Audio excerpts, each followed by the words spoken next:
ঢালিউডের জনপ্রিয় নায়িকা পরীমণি এবং নায়ক শরীফুল রাজের একমাত্র সন্তান শাহীম মোহাম্মদ পুন্যকে নিয়ে বরাবরই আলোচনার কেন্দ্রবিন্দুতে ছিলেন এই তারকা দম্পতি। 2021 সালের অক্টোবরে মাত্র 7 দিনের পরিচয়ে বিয়ে করেন তারা। পরের বছরই 10 আগস্ট পুণ্যের আগমনে আলোকিত হয় তাদের পরিবার। তবে 2023 সালেই তাদের সম্পর্কের ভাঙন ঘটে। এরপর পুণ্যকে নিজের কাছে রাখার সিদ্ধান্ত নেন পরীমণি।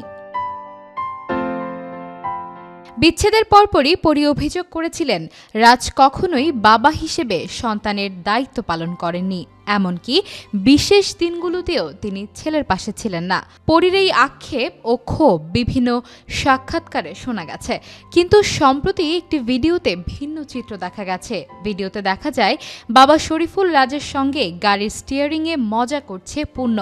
বাবা সন্তানের এই খুনসুটি সামাজিক মাধ্যমে বেশ ভাইরাল হয়েছে, যা দেখে অনেকেই মনে করছেন হয়তো পিতৃত্বের দায়িত্বে ফিরে আসছেন রাজ।